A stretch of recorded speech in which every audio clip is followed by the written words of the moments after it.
Salut Grégory, bonjour à Salut, tous. Ah, je t'entends pas. tu m'entends pas? Si, ça y est, je t'entends. Tu vas bien? Oui. Et toi? Pardon, j'ai un petit problème de technique. Il faut que je me connecte d'ailleurs. Mais on peut continuer, commencer la conversation. Il faut que je bouge d'endroit. On a une semaine de live. Bienvenue à tous. C'est une semaine où on enchaîne toute la semaine pour faire découvrir les coulisses de 50 métiers en 5 jours. Et alors, je suis très heureuse de discuter avec Grégory aujourd'hui, non seulement parce que c'est un ami de très très longue date, on a arrêté de compter, Oui, et surtout parce que moi j'ai eu le plaisir d'observer la multiplicité de ses actions, tout ce qu'il fait, et en fait toutes ces différentes transitions. Et il a créé la raison pour laquelle on voulait qu'on discute avec lui aujourd'hui, et beaucoup d'entre vous ont voulu être présents pour parler de ce métier de podcasteur. Et je ne sais pas si vous suivez Greg sur les réseaux, mais Greg a posté ce matin ou hier son papier, sa tribune sur Fini les métiers fantasmes. Et c'est aussi l'objet de notre conversation aujourd'hui, c'est pour décrypter les coulisses du métier de podcasteur, parce que tout le monde veut être podcasteur, mais très peu réussissent à en faire un métier qui marche autant et qui en vient quasiment une source de revenus. Et je veux bien que tu nous racontes ça tout à l'heure. Donc, je veux juste commencer par, ouais, tu as beaucoup de fans qui commentent en chat oui, je vois. du podcast. Voilà, tous les fans sont en train de se manifester. Olivia est présente pour Greg. Donc, en fait, ce qui serait bien, c'est juste pour commencer, que tu nous expliques pourquoi ton papier sur les fantasmes et pourquoi tu voudrais éclairer les dessous du sujet podcaster. Et pendant ce temps-là, je vais bouger d'endroit, mais vous inquiétez pas, on continue. En fait, le papier, il n'est pas tant sur les fantasmes du métier de podcasteur, il est sur le fantasme du changement de vie en un clic, en fait. Parce que ça n'existe pas. Mais je ne sais pas si c'est un métier de podcasteur, je pense que c'est un métier de créateur de contenu que je fais depuis 18 ans maintenant. Donc, c'est pas lié à Vlan, en fait, en réalité. Avant ça, j'avais créé un blog en 2005, donc c'est vieux, un blog de marketing. Et puis, quand j'ai lancé Vlan, en fait, à la base, c'était donc un podcast de marketing. Et l'idée, c'était de se dire, finalement, moi, je ne suis pas la personne qui écrit le mieux. Donc, je pense que la voix, ça me correspond plus. Et j'aime pas trop me voir en image. Donc, du coup, je ne voulais pas faire de la vidéo. Et j'ai essayé quand même avec Aurélie Jean un petit peu. On a fait 2-3 lives sur Facebook à l'époque, avant Vlan. Et donc, j'ai lancé Vlan. J'avais pas d'idée de business model derrière. Pour moi, le but, c'était de partager, en fait, de partager et de manière un peu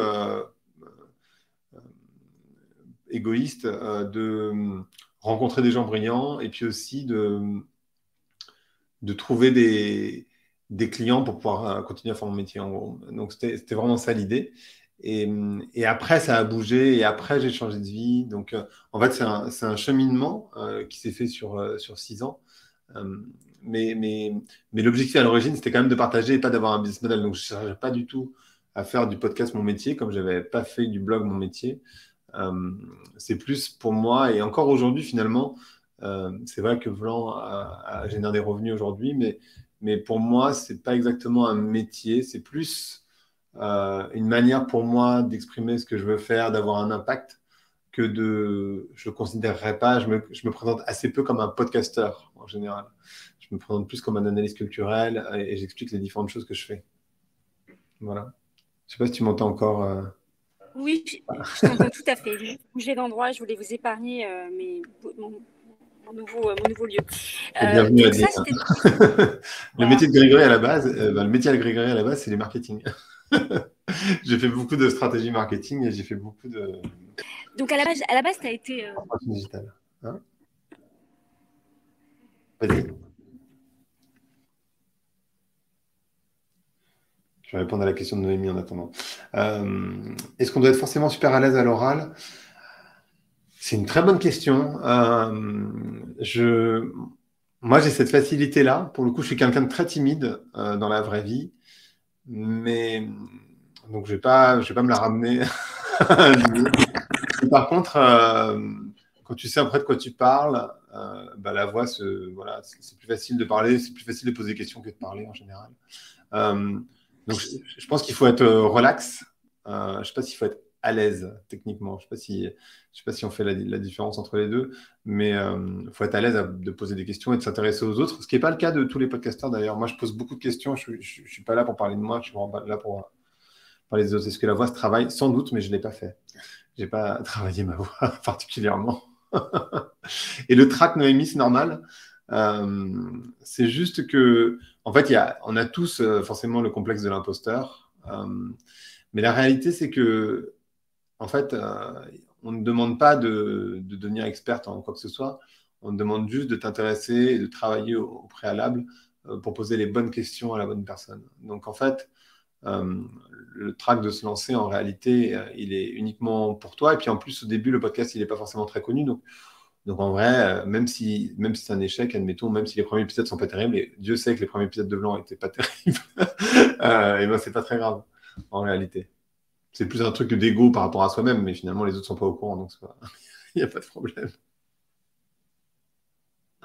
Il y a une question, donc j'ai vu que tu répondais directement en question, merci. Il y a une question sur les rencontres que où tu as eu éventuellement des déclics, des conseils pour se faire connaître, une stratégie. Moi, je voulais juste aborder une question que tu as un peu évoquée tout à l'heure, mais j'aimerais qu'on revienne dessus. Tu sais, toute cette mode d'influenceurs qui font des contenus, donc toi, tu te définis comme un créateur de contenu. Je sais que tu as une opinion là-dessus. Ce qui serait intéressant, c'est qu'en fait, tu démystifies ça aussi. On voit des gens qui finalement vivent de leur métier de créateur de contenu et qui publient des choses sur Instagram. Est-ce que tu peux partager l'autre facette de tout ça? Voilà. En fait, déjà, je crois que ce qu'il faut comprendre, moi, donc, pour la petite histoire, donc, moi, c'est vrai que ça fait 18 ans que je crée du contenu, que j'étais CEO d'une boîte qui faisait de l'influence marketing en 2006, donc c'était vraiment au tout début de l'influence, il y a 17 ans. Ou 16 ans, je ne sais plus, il faudrait que je fasse le calcul un peu mieux, 15 ans précisément. Et en fait, alors, d'abord, je pense que quelqu'un qui crée du contenu comme ça en ligne, c'est-à-dire qui se met en avant d'une manière ou d'une autre, c'est quelqu'un qui a il y a une blessure narcissique. C'est-à-dire qu'en fait, s'il n'y a pas la blessure narcissique, en vrai, c'est quand même très pénible de créer du contenu. Parce qu'en vrai, ça demande énormément de travail. Ça demande même si moi je le fais pas trop, mais je parle plus pour les Instagrammeurs ou les YouTubeurs, ça demande quand même de parler beaucoup de soi. Ça suppose de se prendre des shitstorms de temps en temps quand même. Ça veut dire que la vie des influenceurs, c'est quand même de rester derrière leur téléphone. Ça veut dire aussi, et parce que moi je l'ai vu, beaucoup de gens abandonnent très rapidement. En fait, la majorité des gens, ils abandonnent très vite parce que en vrai, c'est vraiment beaucoup de travail de créer du contenu. Ça demande en particulier une régularité. C'est facile de créer 5-6 épisodes de podcast ou de poster comme ça sur Instagram, mais d'avoir du contenu de manière régulière, en fait, c'est du taf. Et en plus, ce qui est extrêmement stressant quand on est créateur de contenu ou influenceur, je pense plutôt aux influenceurs, quand c'est ta seule source de revenus, tu as peur que ça s'arrête. Et ça va s'arrêter en réalité. C'est-à-dire que, de mon expérience en tout cas, sur les 18 ans mais bon, je pense que j'étais là depuis le début au final, ce que je vois, c'est, en particulier sur Instagram, ça va, ça vient. C'est-à-dire qu'en fait, les gros Instagrammeurs, c'est pas ceux qui se sont lancés en 2017. Ou les gros blogueurs, c'est pas ceux qui se sont lancés en 2005, c'est ceux qui se sont lancés après. Et même ceux-là, en fait, quelque part, leur influence, elle a pris un coup de pied, elle a pris un coup dans l'aile. Donc, en fait, c'est un métier qui est très instable, la création de contenu. C'est pour ça que moi, en ce qui me concerne en tout cas, je me considère pas et j'ai pas envie de me considérer comme un podcasteur parce qu'en fait, j'ai pas envie que ce soit ma seule source de revenus et j'ai pas envie qu'en fait, ça soit ma source. Enfin, c'est pas que j'ai pas envie que ce soit ma source de revenus. Ça m'a permis de changer vraiment, Blanc, de changer de vie. Ça m'a permis de me donner du temps financièrement pour pouvoir vraiment ajuster ma posture et tout. Mais j'ai pas envie que ce soit ma seule source de revenus parce que je sais que c'est instable. En fait. Et ça, c'est important aussi de se le dire. Mais ce qu'il faut dire sur les influenceurs, c'est qu'il faut les imaginer dans leur vie et ils sont toute la journée sur leur téléphone au final. Parce qu'ils répondent à leurs commentaires, ils répondent à tout le monde en MP. Pas tout le monde ne répond pas en MP, mais ils répondent et ils passent du temps à regarder les interactions. Donc, c'est un peu compliqué quand même aussi. Ouais. Merci beaucoup. Donc là, il y avait des questions sur les revenus. Quelles sont tes autres sources de revenus? Et en fait, si on remonte dans le chat, il y avait des questions également sur Est-ce que tu fais toi-même le montage ou tu passes par agence? Comment tu as fait pour te faire connaître? Ouais. Alors, la première, c'est les sources de revenus. Moi, mes sources de revenus, ça a toujours été le conseil et les conférences. Enfin, pas toujours, mais depuis que je suis indépendant, donc depuis 12 ans. Donc, en fait, je fais toujours ça. Je fais des conférences et du conseil. C'est assez marrant d'ailleurs, parce que maintenant, comme j'ai ce podcast, les gens me disent non, mais tu sais, il va falloir que tu parles tout seul, hein, pas que tu poses des questions. Je dis oui, non, mais parce que j'ai fait près de 10 000 des conférences, je dois pouvoir parler tout seul. Mais les gens, ils ont oublié que j'étais capable de le faire. Donc, ça, c'est aussi un petit bémol par rapport au podcast. Les gens, ils vous mettent dans des cases en général. Mais voilà, moi, je fais du conseil et des conférences. Et maintenant, en fait, ça a complètement bougé, parce qu'avant, je faisais du conseil et des conférences sur le marketing digital. J'étais prof. Entre autres à HEC et Dauphine de marketing digital. Et aujourd'hui, je fais des conférences sur le leadership, donc c'est lié au deuxième podcast Ping, et je fais des conférences sur l'évolution de la société, sur les impacts pour les entreprises, parce que je crois beaucoup au rôle des entreprises. Donc en fait, ce que j'essaye de faire, c'est d'abord d'aider les gens à être un peu plus sereins à travers Vlan en comprenant le monde dans lequel on est en train d'évoluer.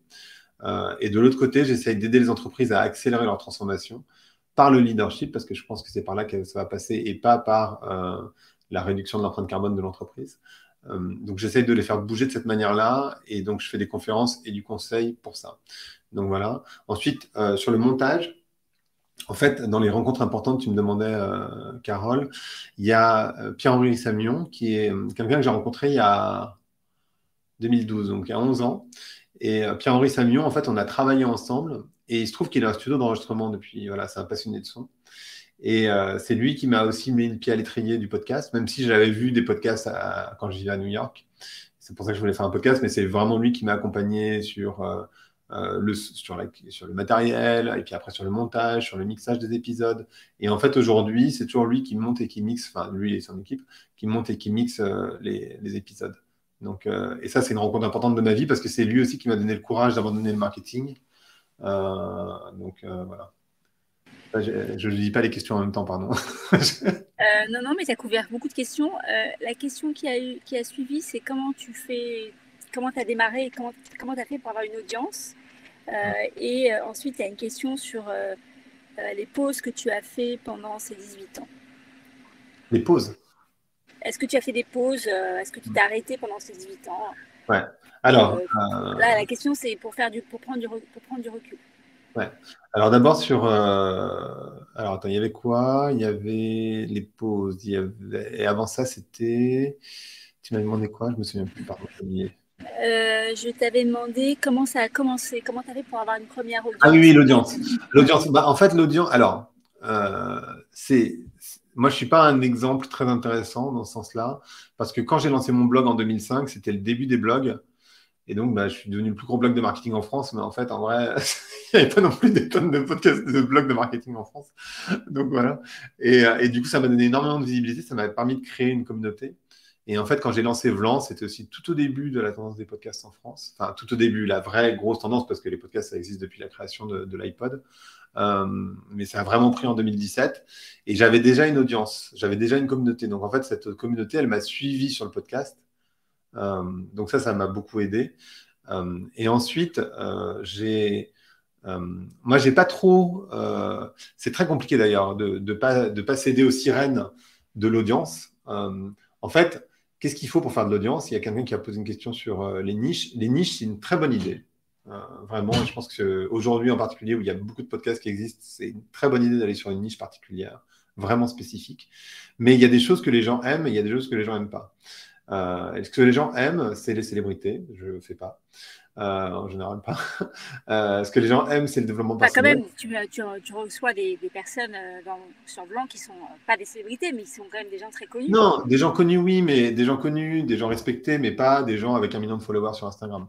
Non, ouais. Tu vois, et ça, c'est très intéressant quand tu veux vraiment booster ton audience, de recevoir des gens qui ont beaucoup de followers sur Instagram, parce que tu as quand même toutes les chances qu'à un moment donné, ils partagent le truc et que du coup, ça te booste ton contenu, quoi. Ou des gens, des célébrités, tu vois, par exemple, j'en sais rien, David Guetta ou je sais pas trop qui.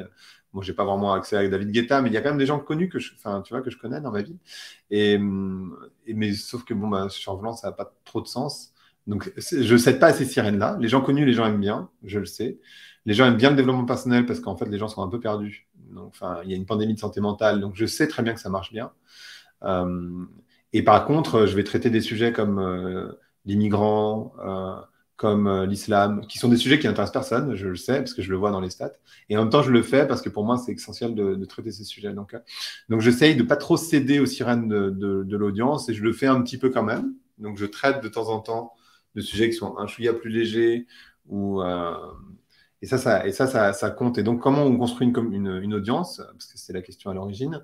En fait, ce qu'il faut accepter, et ça, c'est très difficile, c'est que ça prend du temps.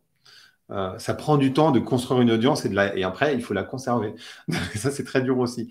Et pour la conserver, justement, quand il y avait ces sortes de pauses, il ne faut pas trop faire de pauses. C'est-à-dire que moi, j'ai jamais raté un épisode en 6 ans, j'ai jamais raté une semaine.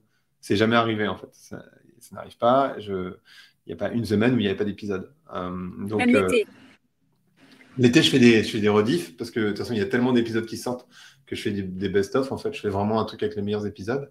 Mais, mais non, même si je devais diffuser l'été, je diffuserais l'été, bien sûr. De toute façon, j'ai tellement d'épisodes d'avance que voilà. Et ça, sur le blog, j'ai fait plus de pauses.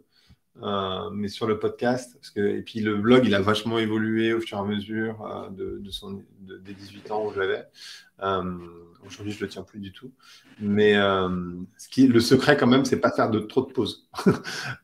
Tu poses des questions, tu chemines dans ta tête, mais tu ne poses pas. Tu fais pas de pause. Ouais. Justement, pour Chance, tu sais, la définition du sens, c'est un alignement avec ces 4 piliers. Hein, on en a suffisamment parlé. Le fait que tu n'es pas juste un alignement avec ton métier, il y a aussi un alignement avec ton environnement, tes impératifs et ta finalité. Et en fait, ce qui serait intéressant, c'est dans ton métier actuel, donc de producteur de contenu, en quoi tu as trouvé du sens, quel sens tu y trouves toi? Alors, moi, je crois que le sens de ma vie, c'est quand même. Alors, d'abord, pourquoi j'ai arrêté de faire du marketing et pourquoi je fais ce que je fais aujourd'hui, c'est-à-dire d'accompagner des boîtes dans la transformation, c'est parce qu'en fait, j'avais l'impression que je m'inscrivais en faisant du marketing à revers de mon époque. C'est-à-dire que l'époque continuait à faire du marketing, à promouvoir, vendre plus, promouvoir une quelconque croissance. C'était m'inscrire à l'opposé de mon époque. Donc ça, il était hors de question. Donc en ça, je trouve que j'ai du sens, c'est-à-dire que je participe à mon niveau à l'évolution de la société dans le sens qui me semble le meilleur, c'est-à-dire dans le sens du vivant.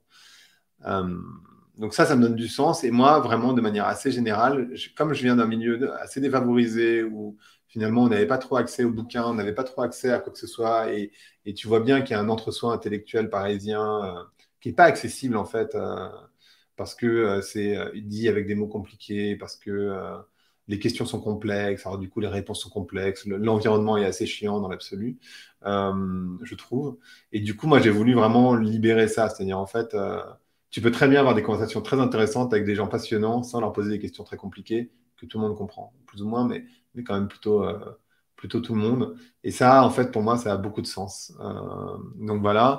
Après, par rapport aux quatre piliers dont tu parles, bah, du coup, mes journées au quotidien, en fait, déjà, elles ne se ressemblent pas. Donc, ça, c'est assez chouette. Et en plus, enfin, moi, mon métier, c'est quand même de parler avec des gens brillants, de comprendre ce qu'ils me disent, de le partager avec un maximum de gens, et après, de le raconter à d'autres personnes, donc de le mâcher, tout ça, de l'ingérer, de l'intégrer, et puis après, de le ressortir à des gens pour que ce soit encore plus compréhensible en conférence. Donc, voilà, ça, c'est mon travail. Donc, c'est plutôt, enfin, moi, je trouve ça incroyable. Ça me finance ma vie et j'ai pas d'ambition de devenir multimillionnaire. Donc, en fait, ça va très bien de ce côté-là. Je travaille, ben, j'ai jamais vraiment la sensation de travailler. Donc, c'est quand même hyper agréable. Bien sûr qu'il y a des moments où j'aurais envie de juste rien faire, mais la réalité, c'est que c'est pas ennuyeux, enfin pour moi en tout cas, de lire des livres, de parler avec des gens passionnants. Je peux pas dire que ça m'ennuie à aucun moment, c'est pas possible. Donc je trouve ça génial. Voilà. Mon environnement de travail, c'est chez moi, donc ça faut faire attention. Je pense que c'est pas valable pour tout le monde, mais c'est aussi parce que je rencontre beaucoup de gens à l'extérieur, donc j'ai cette chance-là, mais c'est vrai que travailler chez soi, c'est très particulier. Ça suppose aussi de prendre un appartement dans lequel tu te sens bien. Moi, je pense que c'est très important, ça. Parce qu'il y a beaucoup de gens qui ne se rendent pas compte que bah, travailler chez soi, ça peut être vraiment destructeur, on se sent seul, etc. Donc, ça accentue la solitude. Ça peut accentuer le fait de se replier sur soi aussi, ce qu'a fait le Covid un peu sur tout le monde. Et voilà, je crois que j'ai couvert les 4, non? Le métier, Oui, la tu as couvert finalité, les 4. Ouais, l'environnement, le les métier, impératifs. finalité, environnement, impératif. Mm. Quelles sont les parties moins agréables? Donc, Adeline pose la question dans le chat. Quelles sont les parties que tu aimes moins? Les parties que j'aime moins sur mon métier, la compta. Ah, oui, bah oui, tu es Non, indépendant en fait. Tu es indépendant, tu es ouais, ouais, je suis entrepreneur, tu es indépendant, donc indépendant. bon, bah, toute la partie paperasse, ça m'intéresse pas trop. Qu'est-ce que j'aime pas dans mon métier? Franchement, il n'y a pas grand-chose. Enfin, À part la j'ima- compta. j'imagine que. Non, je réfléchis. Non, mais il y a forcément des tâches rébarbatives, mais c'est des tâches plutôt administratives. C'est pas mon métier en tant que tel. Par exemple, moi, faire des présentations PowerPoint, j'adore ça. Tu vas construire tout un argumentaire pour pouvoir expliquer aux gens. Et ça me prend du temps, mais j'aime bien le faire. J'aime bien faire des conférences. J'aime bien. Non, franchement, il n'y a pas de grosses tâches qui m'ennuient. Euh, c'est Ah, que mais des il y administratifs a qui me. Adeline et Noémie te suggèrent de déléguer ta compta. Ben, j'ai un comptable, hein. Mais bon, il y a quand même des trucs que tu dois faire, hein. Il y a pas de. C'est sûr, Tu peux pas c'est tout, sûr. tout, tout sortir. Même mes impôts, je les fais pas moi-même, mais il y a un moment donné. Alors, Denis te demande cette question sur la légitimité. Comment as-tu fait pour te sentir légitime sur le sujet du leadership et quand tu fais des conférences? D'où vient ta Alors, légitimité? en fait, ma légitimité, j'en ai pas à l'origine. Marketing, oui, parce que c'était mon métier depuis 6 ans quand j'ai lancé mon blog. Et que du coup, quand j'ai lancé mon blog, je me disais, c'est juste un CV amélioré. En fait, a priori, il n'y avait pas vraiment. Je me suis posé la question, hein, évidemment. Je me suis dit, mais qu'est-ce que je vais pouvoir raconter, moi particulièrement? Mais en fait, ben, je me suis dit, finalement, c'est comme un CV amélioré. Et puis, ben, les gens qui lisent, s'ils trouvent ça intéressant, c'est cool. S'ils ne trouvent pas ça intéressant, c'est pas grave. Et après, ben, sur le leadership, où j'ai absolument aucune légitimité, pour le coup, en fait, elle vient tout simplement du fait de discuter avec des gens qui, eux, ont de la légitimité, pardon. Et en fait, l'air de rien, bah, j'apprends. En fait, ce que j'ai appris pendant ces années, c'est que tu peux devenir expert de ce que tu veux. C'est-à-dire qu'en fait, si tu passes du temps, suffisamment de temps à lire des livres, à essayer de les résumer, à poser des questions intéressantes, à discuter avec des gens intéressants, bah, à la fin, en fait, tu deviens pertinent sur le sujet. C'est-à-dire que. Donc, en fait, au début, tu n'en as pas de pertinence. Et donc, tu as complètement ce complexe de l'imposteur. Mais moi, j'ai pas de complexe de l'imposteur a priori, parce que je me dis, bah, moi, je fais que poser des questions. Je suis pas en train de dire que je suis un expert du leadership. Je suis en train de juste de poser des questions à des gens qui savent. Donc, bah, j'ai pas il n'y a pas de raison d'être. Enfin, n'importe qui a le droit de poser des questions. Donc, en fait, j'ai pas de raison finalement d'avoir un complexe de l'imposteur. C'est plus problématique quand je commence à faire des conférences sur le sujet, alors que moi-même, je suis pas un leader de boîte finalement. Mais ce que je fais quand je fais des conférences sur le sujet, c'est que je reprends ce que j'ai appris sur mon podcast. Donc, bah voilà, comme le général Vincent Desportes, nanana, comme Hubert Joly, nanana, ou comme, enfin, peu importe, mais euh, je vais reprendre ce que j'ai appris finalement. Donc, je vais partager ce que j'ai appris. C'est ce que fait un professeur, hein, par ailleurs. Exactement, exactement, tu as raison. Est-ce que tu as fait un TEDx? Il me semble que oui. Oui, j'ai fait un TEDx dont le titre est La réalité toxique de la course au bien-être. Et, euh, et c'était un truc qu'on m'a proposé, j'ai accepté de le faire et c'est une expérience, c'est beaucoup de travail parce qu'il faut apprendre par cœur son petit sujet là. Et puis après, il faut le jouer Ouais, parce que pour le coup, c'est vraiment c'est mis en scène, quoi. Enfin, je veux dire, faut pas ouais, avoir l'impression de réciter. Donc. Mais j'ai pu ouais, c'est partager ça. un truc qui me tenait à cœur autour de la course parce qu'en fait, je vois des gens autour de moi qui cherchent l'équilibre et je voulais faire passer cette idée qu'il n'y a pas d'équilibre, il n'y a que de l'harmonie. Et, et en fait, je vois des gens qui cherchent des solutions rapides pour ralentir. Euh, enfin, plein de Bah, trucs. justement, ça serait intéressant que tu racontes, parce que on approche la fin de notre conversation. Ça serait intéressant que tu racontes ta philosophie là-dessus en 2 mots, il n'y a pas d'équilibre, il y a de l'harmonie. En fait, donc oui, on est venu me chercher, Noémie. Euh, en fait, au début, on cherche l'équilibre parce qu'on se dit, j'ai envie d'avoir d'un côté une vie où il se passe des milliards de choses et dans le même temps, j'ai envie de prendre du temps, d'aller lentement. Ça marche pas, forcément, ça n'existe pas. Donc, du coup, la réponse, c'est de souvent optimiser. Bon, ça marche pas non plus. Ou alors de s'intéresser au développement personnel pour être plus performant. Donc, bah, ça marche pas non plus d'optimiser son développement personnel. Et en fait, cette histoire d'harmonie, c'est de dire qu'il y a enfin, c'est l'exemple que je prends dans le TED, mais je trouve que c'est assez juste. Un écosystème, et on est des écosystèmes, donc la planète c'est un écosystème, nous sommes des écosystèmes, c'est un système qui est en déséquilibre permanent. Un peu comme quand on marche, quand tu vois un bébé qui marche, ben en fait, un bébé, un enfant d'1 an, quoi, il titube, c'est compliqué, en fait il est en déséquilibre permanent, mais en fait il avance. Et en fait, c'est parce que c'est une harmonie. Si tu vas demander à une biche qui se fait manger par un lion, est-ce que ça c'est de l'équilibre? Elle va te dire non. Bon, elle parle pas la biche, mais si elle pouvait parler, elle te dirait non. Mais par contre, c'est une harmonie. C'est-à-dire qu'en fait, l'harmonie, c'est quelque chose qui, toi, te convient à ce moment-là de ta vie. Et je trouve que ça fonctionne. Enfin, moi, je trouve ça plus juste de chercher l'harmonie que de chercher un équilibre où, enfin, par définition, on est en déséquilibre permanent. Et je crois que c'était ça le message que je veux faire passer. Et puis après, dire il faut essayer de se sortir de cette quête de la performance permanente dans laquelle on est beaucoup, de sortir de l'image que les autres ont, de se donner la liberté d'être soi-même, etc. Donc, c'est les messages que je voulais faire passer. C'est des messages très inspirants. J'imagine que ça a inspiré la plupart des gens qui nous écoutent. J'ai vu plein de commentaires de ce sens-là. Adeline, Greg a écrit un bouquin qui s'appelle Insoutenable Paradis. Un bouquin de développement personnel, là, je voulais. Mais pas de développement personnel. En fait, je voulais, pour tout dire, Adeline, je voulais écrire un bouquin sur. Je n'ai fait un post d'ailleurs hier, avant-hier, où j'explique à quel point le développement personnel est une perversion du capitalisme. Donc, si je devais écrire un bouquin, ce serait plutôt pour critiquer le développement personnel que pour aller dans le sens du développement personnel. Mais disons que ce que j'aime pas dans le développement personnel, c'est le mot développement. C'est l'idée d'avoir plus, toujours plus. Et en fait, c'est pas le bon terme. Et surtout, en fait, quand on regarde l'histoire de ce que c'est que le développement personnel, finalement, ça part du self-care dans les années 60, une réponse au capitalisme, parce que les gens sont en fait éreintés physiquement, psychologiquement par le capitalisme. Donc, ils ont besoin qu'on prenne soin d'eux. Donc, ça s'appelle le self-care. Ça a après été repris par les mouvements noirs américains dans les années 70. Et puis, c'est devenu ce qu'on appelle le développement personnel par la psychologie positive. Et en fait, ça a été une réponse au capitalisme. Ça a été de dire ah ben, vous avez un problème avec le système, bouge pas, je vais te vendre une solution. Et en fait, aujourd'hui, c'est un business qui représente plus de 250 milliards de dollars. C'est un tiers des bouquins vendus en librairie en France. En fait, et c'est beaucoup de bullshit pour le coup. Parce qu'en réalité, quand il s'agit de développement personnel, c'est pas la question de savoir et de comprendre. Ça, bon, tout le monde est capable de me réciter plus ou moins les accords Toltec, mais c'est d'intégrer. Et en fait, quand j'en parle, par exemple, il y a un épisode que j'ai fait avec Marion Dupuis, où elle a passé 18 ans dans un temple bouddhiste. Elle dit, en fait, dans les temples bouddhistes, on ne vous apprend pas les 4 accords Toltec, on vous dit de prendre un truc et de s'y tenir, et de l'intégrer vraiment profondément. Et cette intégration, c'est-à-dire vraiment le descendre. Et moi, je vois beaucoup ça dans les gens qui font beaucoup de développement personnel. En fait, ils sont capables de l'entendre, de le comprendre, de l'intégrer. Enfin, non pas de l'intégrer, mais de le comprendre, donc de le réciter. Donc, ils peuvent vous donner des leçons, etc. Mais ils n'intègrent pas, en fait. Et du coup, c'est pas authentique, c'est pas vrai.